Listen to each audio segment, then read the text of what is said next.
নমস্কার বন্ধুরা, তো চলো আজকে আমি তোমাদের সাথে শেয়ার করব what I it in a day my pregnancy. তো প্রতিদিনের মতো আজকেও সকালে আমি খেয়েছিলাম কিছু ভিজিয়ে রাখা ড্রাই ফ্রুট। তারপর খেয়েছিলাম 1 কাপ চা আর 2টো টোস্ট। আর আজকে না আমার একটু কুরকুরি খেতে মন চাইছিল, তাই 1 প্যাকেট কুরকুরি আর 1 প্যাকেট লেস খেয়েছিলাম।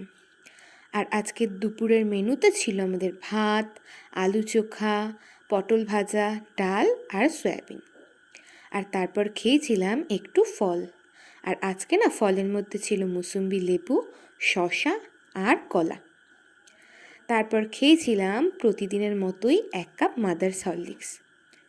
আর আজকে সন্ধ্যাবেলাতে খেয়েছিলাম একটু নিমকি আর গজা। এই নিমকিটা না আমাদের এখানে যে লোকটা বানায় দারুণ বানায়। আর আজকে রাতে খেয়েছিলাম খিচুড়ি, সবজি আর পাঁপড় ভাজা। এই খিচুড়িটা ছিল কালী পুজোর প্রসাদ। তো আজকের মতো টাটা।